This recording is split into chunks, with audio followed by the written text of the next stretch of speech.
The town where she grew up wasn't the kind of place that made headlines. It was tucked away in the rolling plains of the Midwest, where highways stretched straight for miles and cornfields rose tall in the summer sun.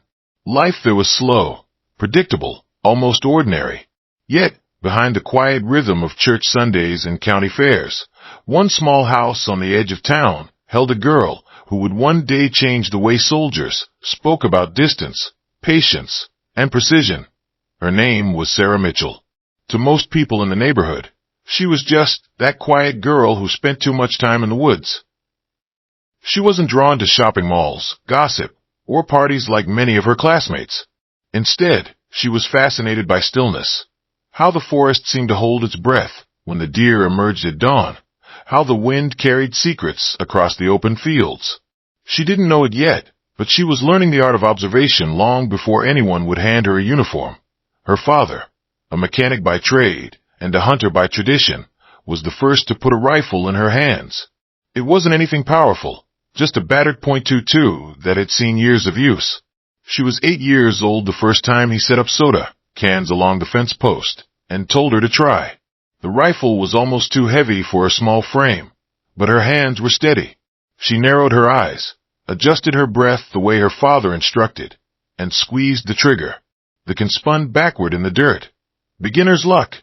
Her father chuckled, but when she knocked down 3 more in a row, his smile shifted to something more serious. He knelt beside her, brushing the smell of gunpowder from her hair. "You've got an eye, kiddo. Don't waste it." From then on, shooting became their ritual. While other girls spent weekends at sleepovers, Sarah was out in the fields with her father, learning how to adjust for distance, how to account for wind, and how to know, just by instinct, when to take a shot and when to wait. She learned patience, not just as a skill, but as a way of life. By the time she was 15, her reputation in town had shifted. At county fairs, when locals competed at the shooting booths, someone would inevitably nudge toward her and whisper, "Bet Sarah could beat them blindfolded." Her quiet presence began to carry weight, though she never flaunted it. She wasn't arrogant, just focused. Her father always told her, "A shooter's ego is heavier than the rifle, and it'll throw your aim every time." Still, talent alone wasn't enough to satisfy her. She wanted challenge. She wanted purpose. And that's where the Army first entered her mind. The idea didn't come from recruiters or patriotic posters. It came one night as she sat with her father on the porch after a long day of hunting. He was cleaning the old .22, and she was staring at the fading horizon.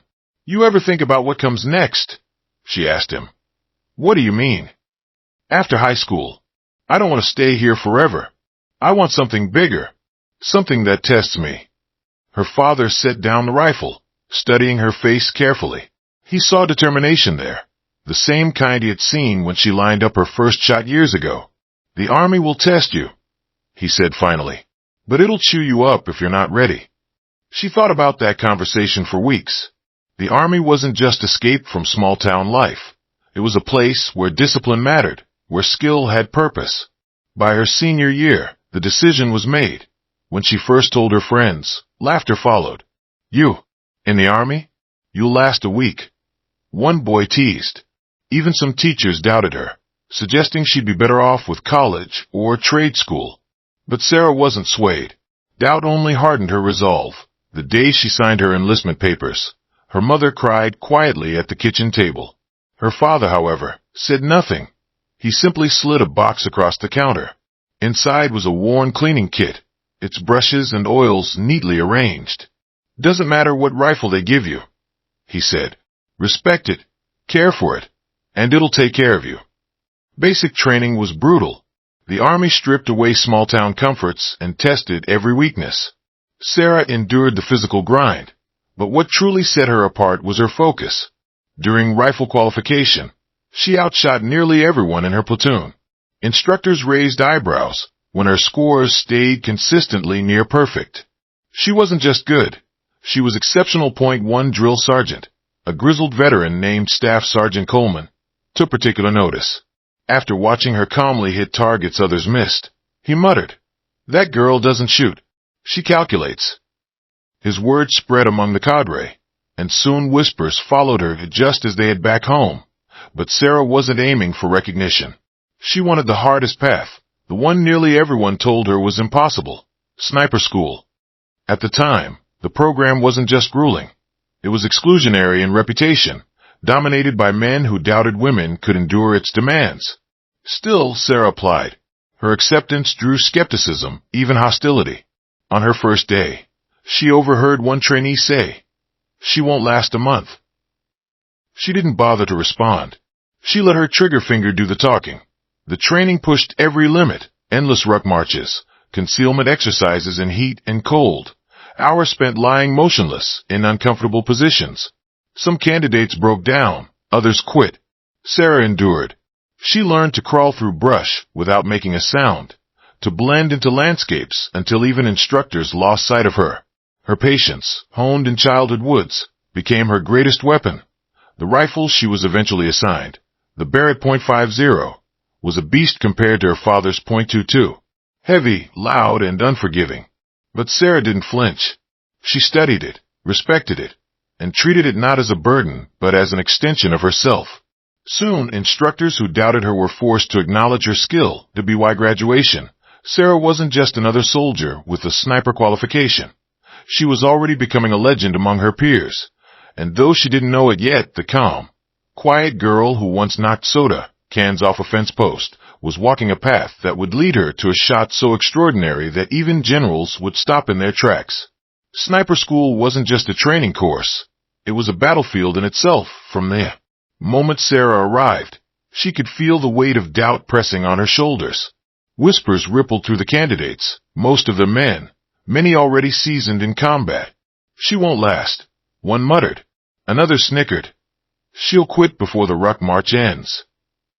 Sarah heard them, but she didn't answer. She had learned long ago that silence could be a weapon. Words were wasted, bullets never lied. The first weeks were brutal. Ruck marches stretched over unforgiving terrain, packs weighing more than 50 pounds cutting into shoulders and hips. Some recruits collapsed from exhaustion.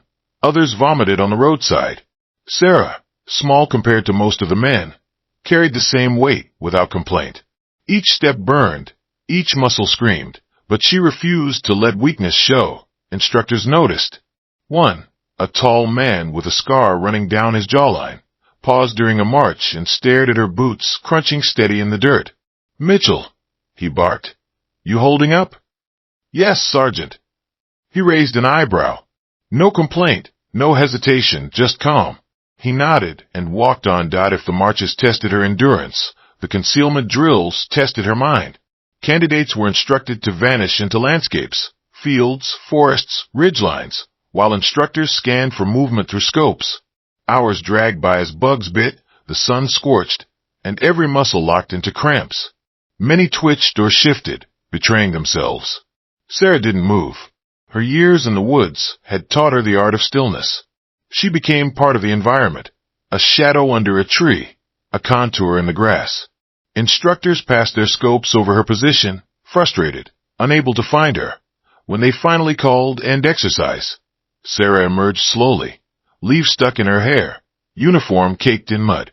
One of her classmates stared at her in disbelief. "You didn't move?" "Not once." She simply shrugged. Didn't need to. Marksmanship tests followed. The ranges stretched farther than most shooters ever imagined. Wind howled across the open fields, shifting bullets inches off target at extreme distances. Candidates cursed under their breath, adjusting scopes, struggling to land hits. Sarah studied the flags, the mirage rising from the ground, the angle of the sun. She breathed slowly, squeezed gently, and her targets fell, one after another. Instructors stopped hiding their surprise. That IT wasn't just that she could shoot. It was how she shot, with patience, calculation, and absolute calm. One evening, after a long day on the range, an instructor named Sergeant First Class Reynolds pulled her aside. He was a veteran of multiple tours, his reputation built on precision. "Mitchell," he said, lowering his voice, "you're not just passing these tests. You're setting the standard. You know that, right?" Sarah shook her head. "I just do the work." "That's exactly why you're dangerous," he replied. The Barrett.50 became her weapon of choice, during advanced phases. At first, even she was humbled by it.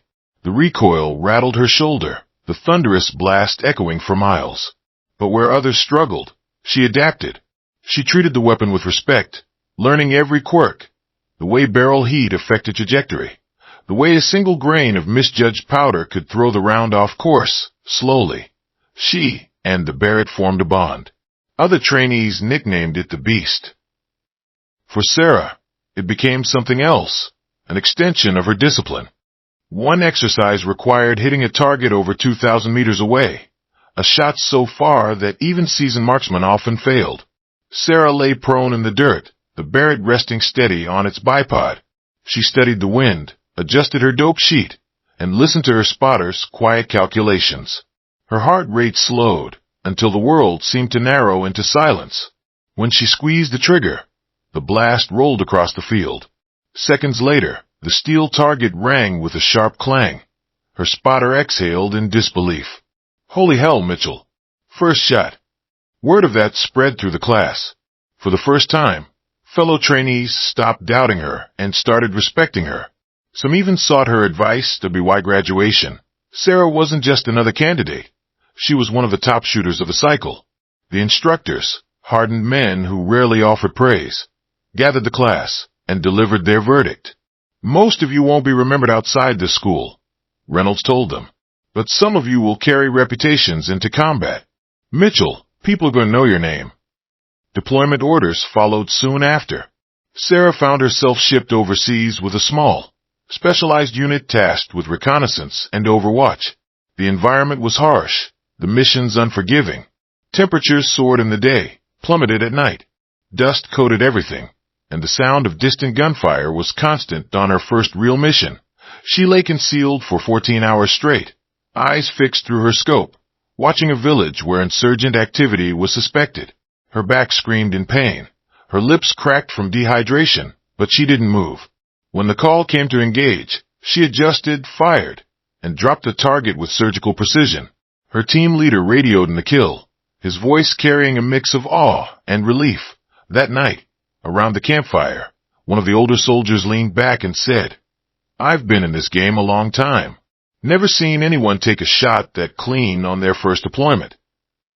Sarah only nodded, quietly cleaning her rifle. For her, it wasn't about impressing anyone. It was about doing the job right, every time. The Barrett became her signature in the field. While most snipers cycled between rifles depending on mission, she always requested the .50. Its power, its reach, it suited her. She spent hours maintaining it, memorizing the feel of every part. Other soldiers joked, "Mitchell loves the thing more than she loves people." She never corrected them, but with skill came responsibility. Commanders began assigning her to missions few others could handle, long-range overwatch where failure meant casualties. She bore the weight without complaint. Every shot mattered.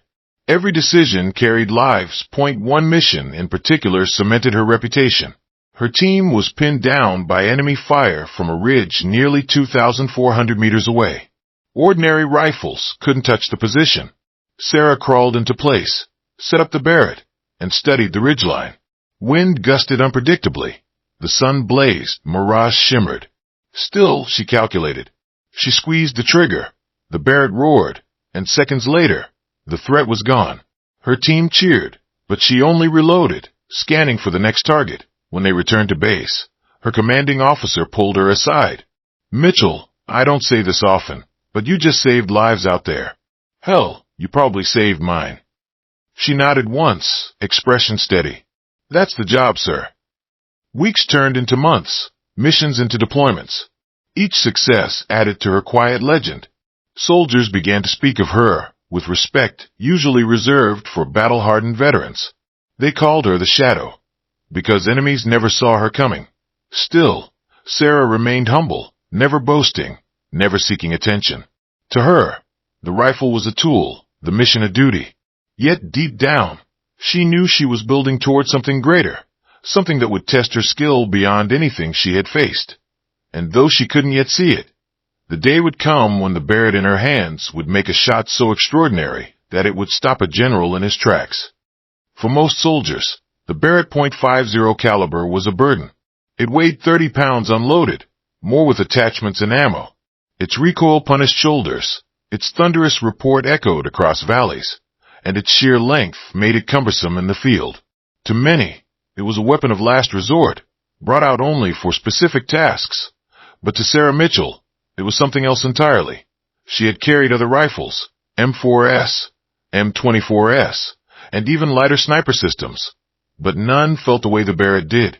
Heavy, yes, but steady. Brutal, yes, but honest. It demanded respect, punishing sloppy form with missed shots or bruised shoulders. Sarah respected it the way a craftsman respected his tools. Where others complained, she adapted. Where others hesitated, she leaned into its power. During her second deployment, the Barrett became her permanent assignment. At first, it was because no one else in her unit wanted it. "That beast'll break your collarbone if you're not careful," one sergeant muttered, shaking his head when it was handed out. Sarah only smiled faintly and stepped forward. Her teammates quickly learned that in her hands, the beast was no burden. She carried it with practiced ease, its weight balanced against her shoulder as though she had been born with it. On the range, she made impossible shots look routine. In the field, she transformed it from a cumbersome tool into a scalpel of precision. Her reputation began to grow. It wasn't long before her commanders noticed. On patrols, Sarah often hung back, Barrett slung across her back until needed. But when firefights erupted, she moved with terrifying calm. While others scrambled for cover, she set up, took aim, and ended threats with surgical accuracy. Enemies firing from windows, rooftops, or ridgelines felt her rounds before they even realized she had locked onto them. One night, during a mission in the mountains, her team was pinned down by machine gun fire from across a ravine. The enemy had fortified a position nearly 2,000 meters away, their tracers slicing through the dark. Normal rifles couldn't reach. Mortars were too risky. Their team was too close. All eyes turned to Sarah. She dropped into prone, the Barrett steady on its bipod. She slowed her breathing, steady as stone, and adjusted her scope. The wind in the mountains was fickle, gusting and swirling. Her spotter whispered corrections, and she factored them into her calculations. Then silence in her mind. She squeezed.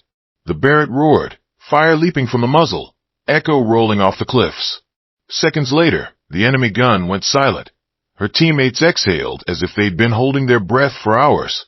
Someone muttered, "She just saved all our asses." From that day on, no one questioned who should carry the Barrett. It belonged to her. With mastery came responsibility. Higher-ups began assigning her the hardest Overwatch missions. Where other snipers rotated rifles based on mission profiles, Sarah insisted on keeping the Barrett. "It's heavy," her commander said once. "It'll slow you down." "It won't slow me," she replied simply that he gave her a long look, then nodded. Her bond with the rifle wasn't just skill, it was obsession. She spent hours maintaining it, memorizing every detail of its design. To her, the Barrett wasn't just steel and polymer, it was an ally. She could feel the rhythm of its recoil, the quirks of its barrel under heat, the way humidity warped trajectories. While other soldiers went to the mess hall, Sarah sat cross-legged with the rifle across her lap, cleaning each piece until it gleamed ET first. Her teammates teased her. "Mitchell loves that rifle more than people." They'd laugh. But in firefights, their tone shifted. They began to trust her in ways they trusted no one else. If Sarah set up with the Barrett, they felt safe. The psychological toll of her role began to show. Snipers lived in the space between patience and violence. Hours of waiting in silence, eyes locked on crosshairs, followed by a single life or death decision. Sarah bore it with discipline, but she wasn't immune to its weight. Late at night, she sometimes thought of the people she had taken down. Not their faces, but the choices. The split second where she had judged them a threat and pulled the trigger. Her father's old words echoed in her mind. Respect the rifle, respect the shot. She respected them by making sure she never missed point. One mission etched itself deeper than the rest. Her unit was tasked with providing overwatch for a convoy moving through hostile territory. The landscape was barren, flat plains with only scattered rock outcroppings. Perfect for an ambush. Sarah scanned the horizon through her scope, heart rate steady, mind calculating. Then she saw them that a group of armed insurgents had set up an RPG team nearly 2,400 meters away, hidden among the rocks. The convoy was rolling directly into range. She radioed the warning. But there was no time to divert. The responsibility was hers alone. Her spotter whispered, "Wind's shifting. 2 clicks left." Sarah adjusted, her fingers steady on the trigger. The convoy continued forward, unaware of the danger. Her world narrowed into the crosshairs. She fired. The Barrett thundered, the recoil slamming into her shoulder. Seconds later, the insurgent dropped, the RPG falling harmlessly to the ground. The convoy rolled on safely. When the mission ended, her commander walked up to her, expression unreadable. "You don't know how many lives you saved today," he said quietly. She nodded, but said nothing. Inside, she felt the weight settle heavier. She hadn't just pulled a trigger. She had shifted the outcome of a battle. Her reputation reached beyond her unit. Other companies began requesting her Overwatch support. Commanders spoke of her in briefings. "If you want the impossible shot, get Mitchell." She hated the attention, preferring the silence of her rifle over praise. But the legend of the quiet sniper with the Barrett.50 was spreading. Soldiers told stories of her shots at distances most thought impossible. Some exaggerated, claiming she could hit a target a mile away blindfolded. She ignored the chatter, but deep down, she knew the truth. Her skills were reaching into territory few had ever achieved. The Barrett was no longer just a weapon. It was her identity. And though she couldn't yet know it, every mission, every shot, every hour spent cleaning and carrying that 30-pound beast was leading her toward one moment. A shot so far, so improbable, that it would etch her name into military history. The day was coming when her Barrett.50 would speak at 3,200 meters. And the world would listen. War has a way of turning ordinary landscapes into arenas of life and death. For Sarah Mitchell, the barren desert she scanned that morning was nothing more than dust, stone, and heat. But through her scope, it became a chessboard. Pieces were moving, and her next decision would change the game forever. Her unit had been deployed to provide Overwatch for a joint patrol operating deep in contested territory. Intelligence reports hinted at enemy activity in the area, but no one had predicted the scale of what they were walking into. Sarah lay prone on a ridge, Barrett.50 steady on its bipod, eyes fixed through her scope. The sun was merciless, baking the earth, creating shimmering mirages that danced across the horizon. Sweat dripped down her neck, soaking into her uniform, but her breathing remained calm, controlled. She was used to discomfort. Her spotter, Corporal Hayes, adjusted his binoculars beside her. "Movement," he whispered. "East Ridge. 3-0, for figures." Sarah's scope found them. Insurgents, equipped with rifles and what looked like a heavy machine gun, were setting up. At that distance, they were barely specks to the naked eye. Through her glass, every detail sharpened. The glint of metal, the careful positioning behind rocks, the subtle confidence of men who thought they were out of reach. Hayes muttered, "That's hell. That's almost 2 miles out." Sarah said nothing. Her mind was already calculating. Distance, wind speed, humidity, the angle of the slope. She measured the drift of heat rising from the sand. Every factor mattered, and every variable could turn a clean shot into a miss. The insurgents began firing. Their rounds arced high and fell short of the patrol, but it was only a matter of time before they adjusted. The patrol had no cover in the open flat. If the machine gun opened up at range, men would die. The radio crackled with urgency. "Overwatch, we're pinned down. Do you have eyes?" Hayes glanced at her. "They're too far. Nobody hits from here." Sarah's cheek pressed against the stock. "We'll see." She adjusted her elevation, her fingers spinning the turrets with deliberate care. The Barrett felt solid beneath her, a living weight that had never failed her before. She steadied her breathing. Inhale, exhale, pause. The crosshairs hovered on the enemy gunner. "Range?" she asked. Hayes hesitated. 3,200 meters. 3,200. His voice cracked. "Sarah, that's impossible." "Not today." The world around her disappeared. The sweat, the heat, the noise, they all fell away. There was only her, the rifle, and the distant figure framed in the glass. Trigger squeeze. The Barrett thundered, its recoil slamming into her shoulder. Dust exploded around her, echo rolling across the ridge. She held her breath, counting the seconds as the .50 caliber round screamed across the desert. Then impact. Through her scope, she saw the enemy gunner collapse, weapon falling from his hands. The insurgents scattered in confusion, ducking for cover. The machine gun went silent. Hayes exhaled violently. Jesus Christ. You hit him. You actually. He stopped, shaking his head. 3,200 meters. Nobody does that. But Sarah was already adjusting for a follow-up. She fired again, sending another round down range. Dust kicked up beside a second insurgent, who dove out of sight.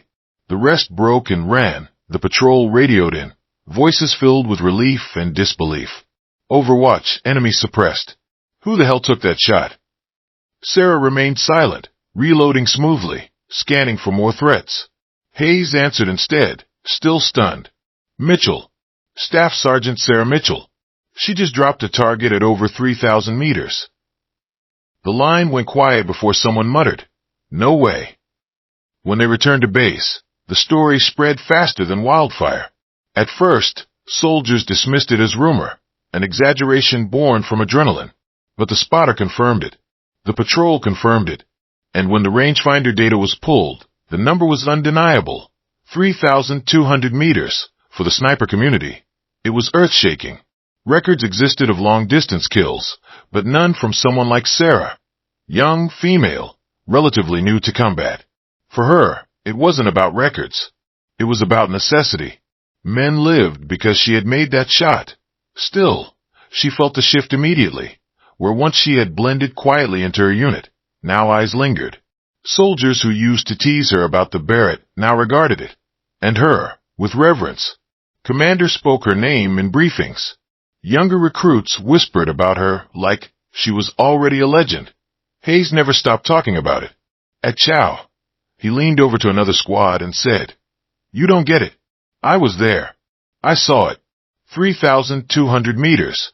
That's like hitting a soda can from the length of 30 football fields." Sarah only shook her head. It was the job. But deep down, she knew it was more. It had been a test, not just of her skill, but of her discipline, her patience, her ability to trust everything she had learned since she was a child on the shooting range with her father. The Army recorded it formally, entering it into the log as one of the longest confirmed sniper kills in modern history. The paperwork was dry, factual, clinical, but in the barracks, in the mess halls, and across bases, the story grew larger than life. Some soldiers refused to believe it until they spoke to Hayes themselves. Others asked Sarah for details, desperate to understand how she had pulled it off. She never gave them much. "You line up, you calculate, you trust your rifle," she would say. But Hayes told them the truth she wouldn't admit. It wasn't just skill. She went ice cold, calm as if she was back on a damn range. No flinch, no hesitation. Like she knew the bullet was going to land before it left the barrel. That night, when the base finally quieted, Sarah sat alone with the Barrett across her lap. The rifle was still warm from cleaning, the metal gleaming under the dim light. She thought of her father's old words. Respect the rifle, respect the shot. She had respected it. She had trusted it. And together, they had done the impossible. But with the accomplishment came a weight she hadn't expected. That shot was no longer just hers. It belonged to the Army now. It belonged to history. And as she closed her eyes, she wondered how many more impossible shots the future would demand from her. The desert winds had barely settled after Sarah's impossible shot before the story began traveling faster than any bullet she could fire. First, it was a murmur within her platoon. Then it rippled through the base. By the time the convoy rolled back in from patrol that night, Sarah's name was already being spoken with a mix of disbelief and awe. 3,200 meters? One soldier scoffed at Chow. "Come on. That's a campfire story." His buddy shook his head. "Ask Hayes. He was her spotter. He won't shut up about it." Indeed, Corporal Hayes had become her unexpected herald. Where Sarah remained quiet, he filled in the silence. "I watched the whole thing," he told anyone who would listen. She didn't even flinch. Just lined it up and bam. The guy dropped. like she reached across the desert with her hand. Sarah hated the attention. She sat in the corner of the mess hall, eating quickly, keeping her eyes down. But she could feel them staring, could hear the whispers swelling into something louder. Some were impressed, others skeptical. A few seemed resentful, but none ignored it. By the following week, the story had reached command. Her CO summoned her to his office, the air heavy, with official tone. Behind his desk, the man studied a printed report. "Staff Sergeant Mitchell," he said, peering over the page. "This shot has been confirmed?"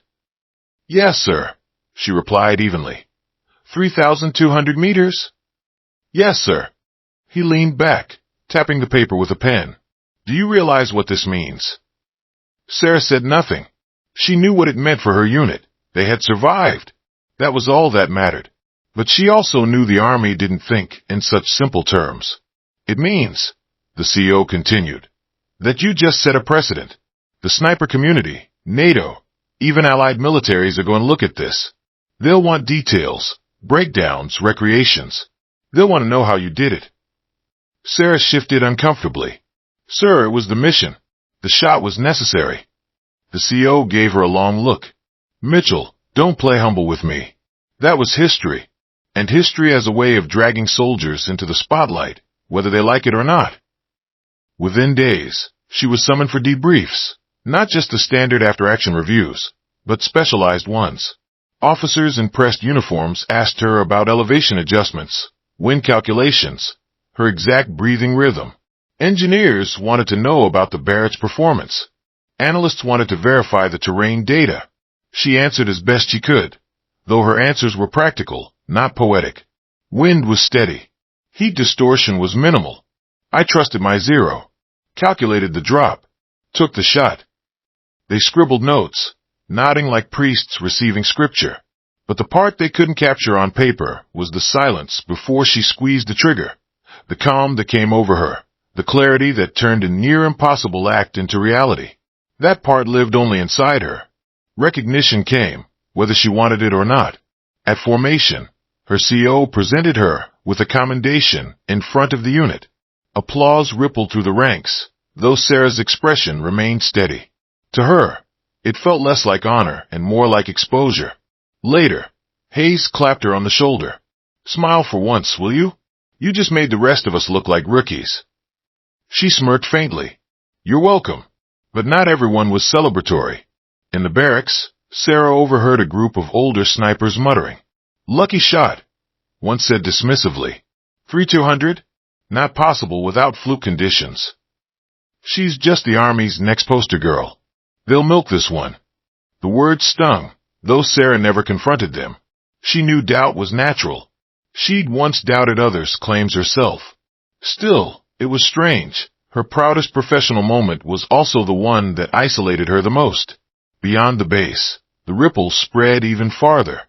News outlets back home caught wind of the story. Military blogs speculated, some heralding her as a groundbreaking figure, others calling it propaganda. Her name appeared in headlines she hadn't agreed to. Her mother called weeks later, voice trembling with pride. "Honey, they're talking about you on the news. Is it true? Did you really?"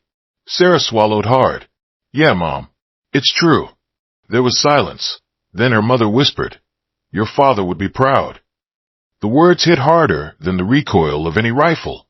Sarah felt a lump in her throat, but kept her voice steady. "I hope so." The attention also drew higher-ranking eyes.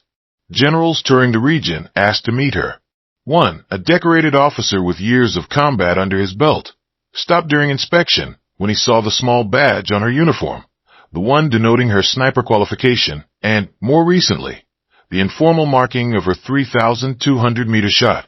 He studied it, then looked at her. "You're the one they're all talking about." "Yes, sir."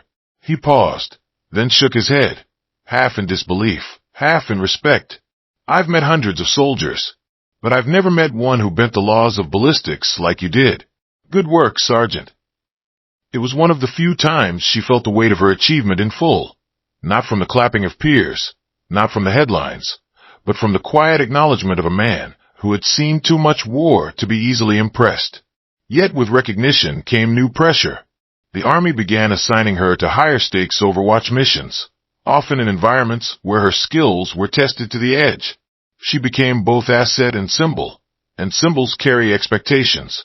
One night, lying in her cot, Sarah stared at the ceiling while Hayes snored nearby. She thought of the word legend. Soldiers had started calling her that. A legend for a shot. A legend for survival. But legends weren't people.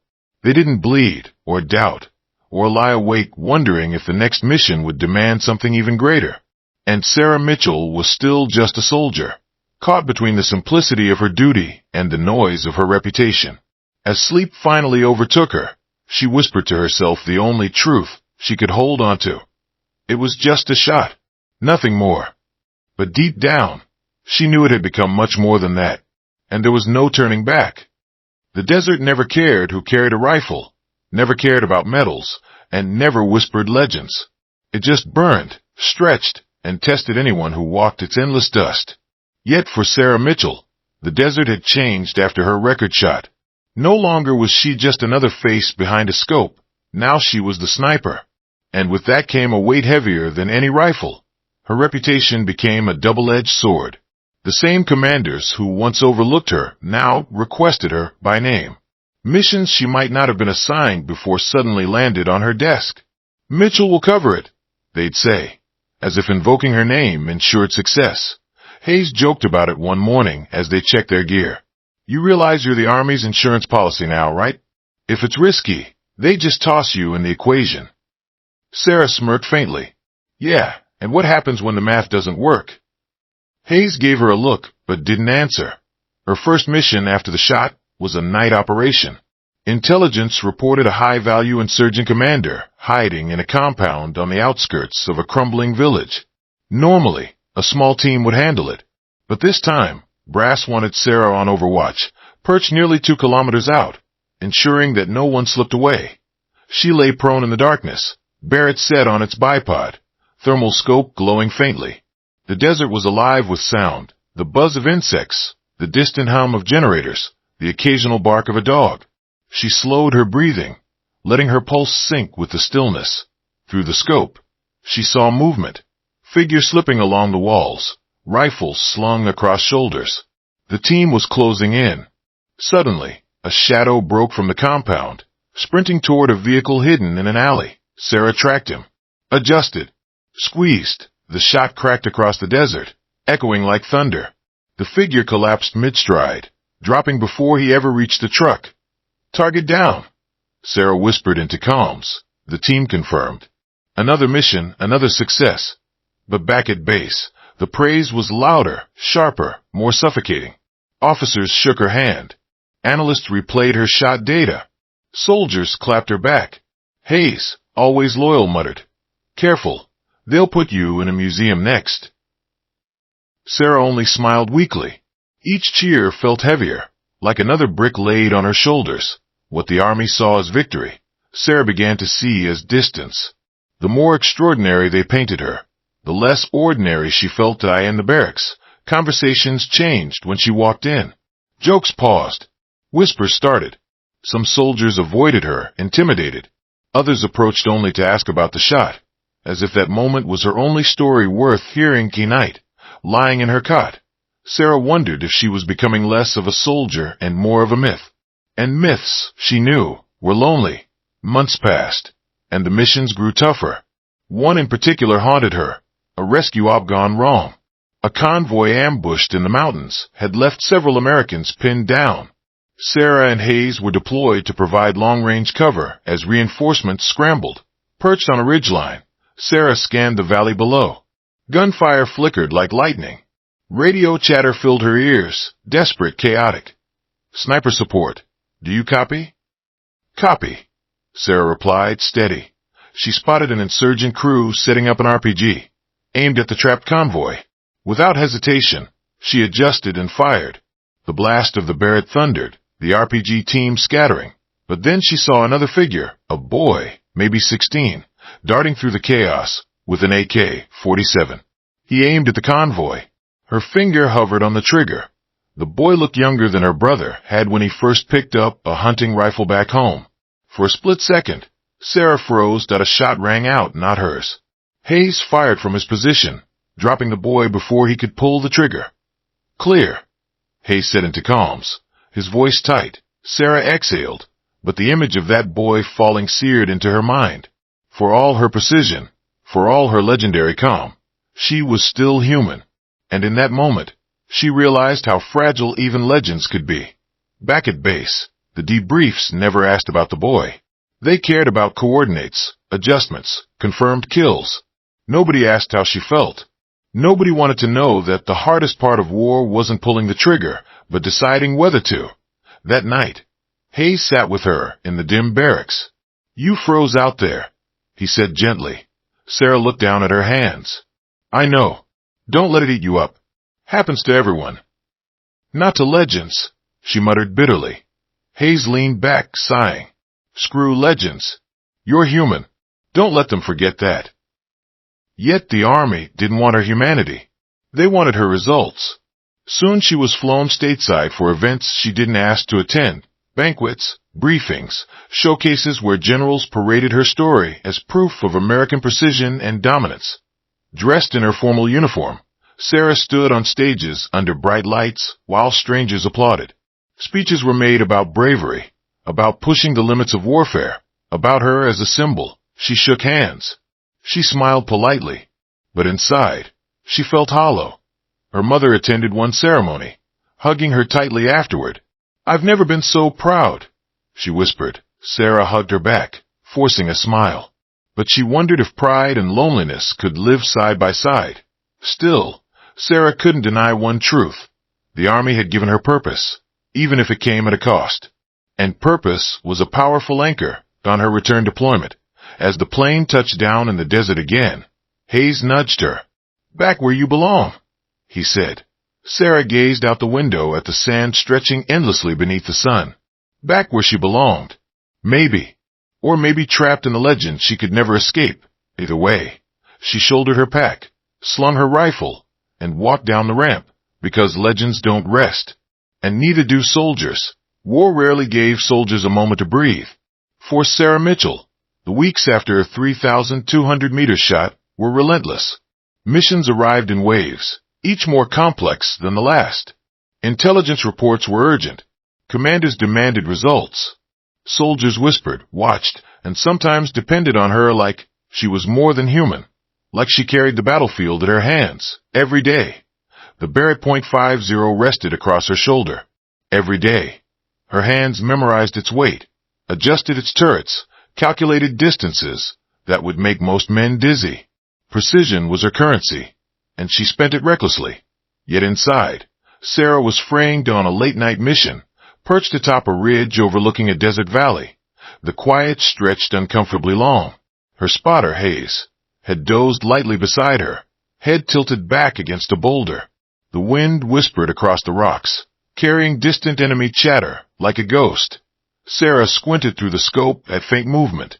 A small team of insurgents had been spotted attempting to ambush a supply convoy. The distance was extreme, over 2,800 meters, but that was nothing compared to what her rifle and training could achieve. She adjusted her elevation, factoring the swirling heat mirage and the thin desert wind. She held her breath, tightening her grip on the rifle. In that moment, she felt a strange disconnection, as if her body and mind had separated. This was what it had come to. Life and death decisions made from miles away, with every heartbeat measured in precision. And yet, she felt exhaustion, mental, emotional, and physical, creeping into her bones. Hayes stirred.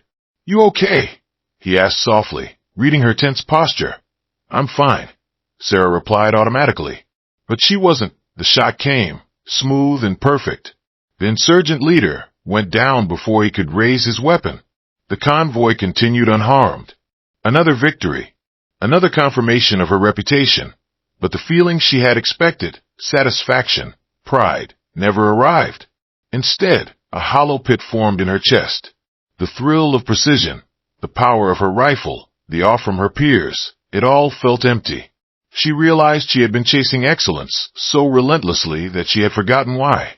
Later, back at base, she sat alone in the quiet barracks. Around her, soldiers laughed, played cards, and talked about home.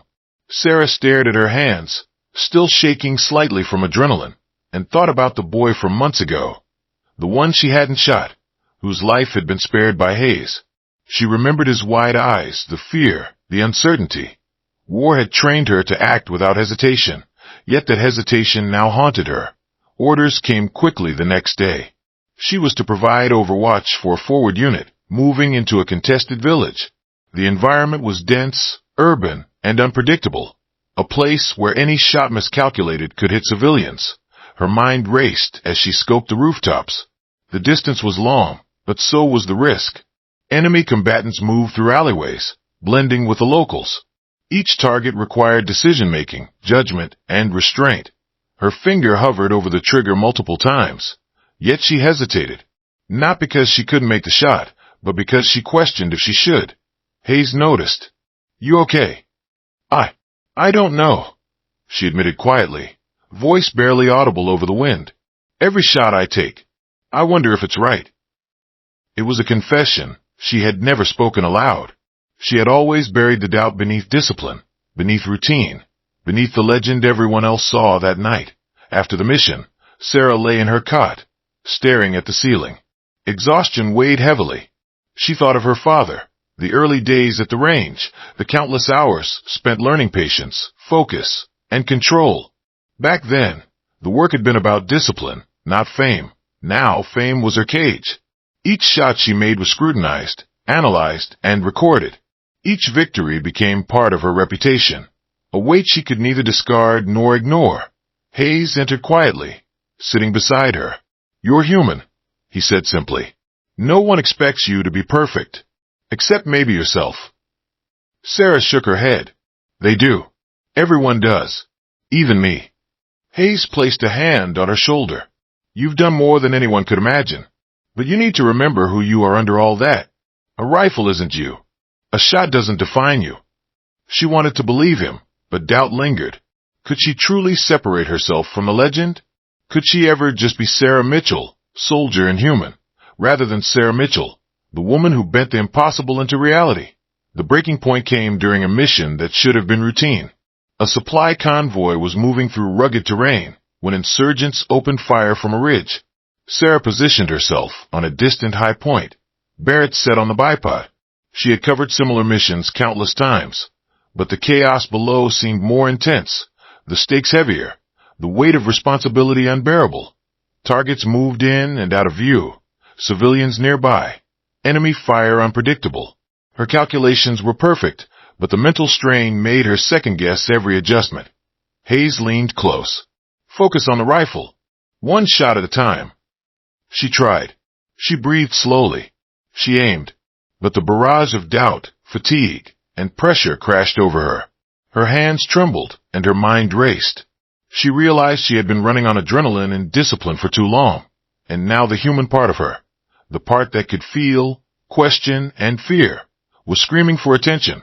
The convoy survived, thanks to a mix of other team members' actions and a bit of luck. Sarah didn't fire a single shot. Later, as the dust settled, she felt a strange mixture of relief and shame. She had failed, not technically, not in the mission report, but personally. She had faltered in the one thing everyone thought she could never falter in, herself. Back at base, she finally allowed herself a moment of vulnerability. She spoke with Hayes alone. "I'm tired," she admitted, voice barely above a whisper. "Not just physically, mentally. I can't keep being perfect all the time." Hayes nodded. "You don't have to. Nobody expects that. You're a sniper, yes, but you're also human. Remember that." For the first time in months, Sarah allowed herself to cry quietly. The weight of expectation, the burden of the legend, the relentless precision, it all poured out. The Barrett rested beside her, silent and unjudging. That IT was then that she understood something essential. Her skill, her rifle, her historic shot. They were tools, not chains. And if she ever wanted to survive, not just physically but mentally, she had to learn to wield them without surrendering herself to the legend. The next morning, Sarah cleaned her rifle slowly, deliberately, as if each motion grounded her. Hayes watched silently. She whispered to herself, "I am Sarah Mitchell. Not just the shot. Not just the legend. Just me. It was a small mantra, but powerful. One shot at a time. One breath at a time. One day at a time. And though the weight of her reputation would never fully disappear, she now carried it differently. Not as a burden, but as a responsibility she had chosen, tempered by the knowledge that being human was part of being a soldier. The desert winds blew across the ridge, carrying dust and distant echoes of combat. Sarah looked through the scope at the horizon and smiled faintly. She was ready to continue. Not as a myth, not as a legend, but as herself. The sun rose over the desert, painting the ridges in shades of gold and crimson. Sarah Mitchell lay prone on a familiar ridge, Barrett.50 resting across her shoulder, eyes scanning the horizon. The world seemed quiet, almost serene, but she knew better. War never truly rested, and neither did a sniper's mind. Yet, for the first time in months, Sarah felt a sense of calm. The weight of legend, the relentless pressure, and the scrutiny from every corner of the military sphere, all of it had settled into a manageable rhythm. She had survived, yes, but more importantly, she had learned to survive herself. Hayes, ever loyal, joined her at the bipod, binoculars in hand. "Another quiet morning," he said, voice low. "Enjoy it while it lasts." Sarah glanced at him, a faint smile tugging at her lips. "I do," she admitted. "It's rare." They sat in silence, two soldiers perched above the desert, reflecting on the countless missions, the impossible shots, and the lives that hung in the balance between them. It had been nearly a year since the 3,200-meter shot, the moment that had changed everything. Soldiers still whispered about it. Analysts still studied it. Her name circulated among military circles like a quiet storm. But to Sarah, the shot was a memory, not a title. It had saved lives, yes, but it had also been a crucible. That single bullet, traveling further than almost anyone dared to imagine, had forced her to confront her limits, her fears, and the part of herself she sometimes wanted to deny. She remembered the boy, the one spared by Hayes. She remembered the ambushes, the convoy rescues, the sleepless nights, the applause, and the whispers. All of it had shaped her into someone who could carry both the rifle and the responsibility with clarity. She reached down and ran her fingers along the stock of her Barrett. Smooth, solid, unyielding. The rifle had been her constant companion, her tool, and at times, her burden. But unlike before, she no longer allowed it to define her. She defined herself. The missions continued, as they always would. Intelligence reported threats across the desert, insurgent movements in valleys, and hostile patrols near supply lines. Sarah still provided overwatch, still calculated extreme distances, and still made life-and-death decisions with calm precision. But now, she did so with a perspective tempered by experience.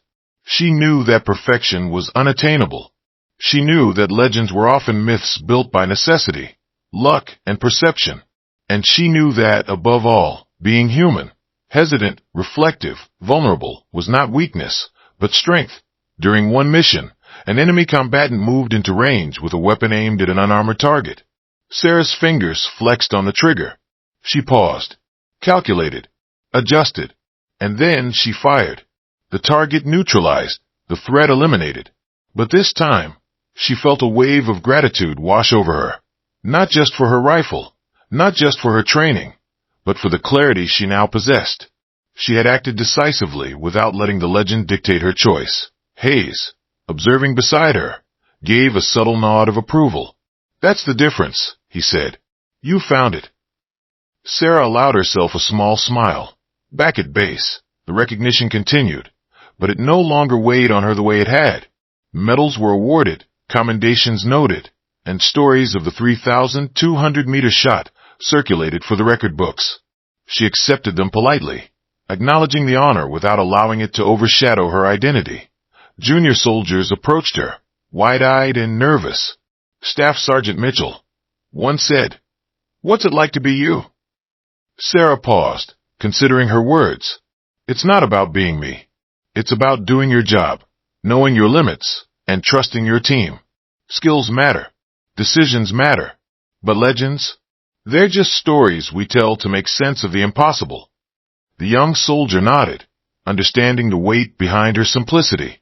Sarah realized that teaching, guiding, and sharing her experience was now as important as any mission. She was no longer just a sniper. She was a mentor, a symbol not of infallibility, but of resilience, discipline, and humanity. She walked through the barracks later that evening, Barrett slung across her back. Soldiers who had once stared in awe now greeted her casually, recognizing not a legend, but a leader. She laughed quietly at a joke someone told, a sound unburdened by expectation that I end private moments. She reflected on the journey.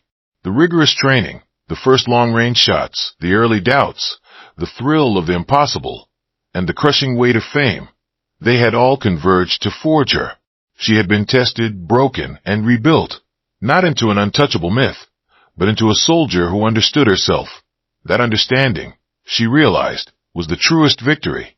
The desert stretched infinitely beyond the base, golden and harsh, familiar and unforgiving. Sarah climbed a ridge once more, Barrett in hand, eyes sweeping the horizon. She remembered her father's lessons, patience, precision, respect for the rifle, respect for life. Those principles had guided her through every shot, every mission, and every moment of doubt. And now, standing above the world she had helped protect, she understood the full weight of her journey. The rifle, the legend, the impossible shots, they were all part of a larger truth. She was a soldier who had faced extremes and emerged intact, not because she was perfect, but because she remained human. Hayes joined her silently, scanning the valley below. "What now?" he asked. Sarah looked through her scope at the undulating desert, the endless ridges, the tiny figures moving far below. She adjusted her bipod and sighed contentedly. "Now we keep going. One mission at a time. One shot at a time. And we remember who we are while we do it." Hayes smiled. "Good answer." She lowered her rifle, feeling the metal cool beneath her fingertips. For the first time in months, she felt free. Not free from the missions, not free from the desert, but free from the weight of expectation. She carried her rifle, her skills, her history, and her humanity together, balanced that IT was a harmony she had fought for, struggled for, and finally achieved. The sun dipped toward the horizon, painting the desert in crimson and violet.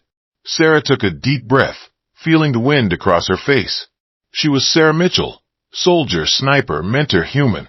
And the legend, that was just a part of her story, not the whole. The desert, endless and eternal, seemed to whisper in approval. And for the first time, she listened, not as a myth, not as a legend, but as herself. She raised the Barrett once more, scanning the distance, ready for whatever came next.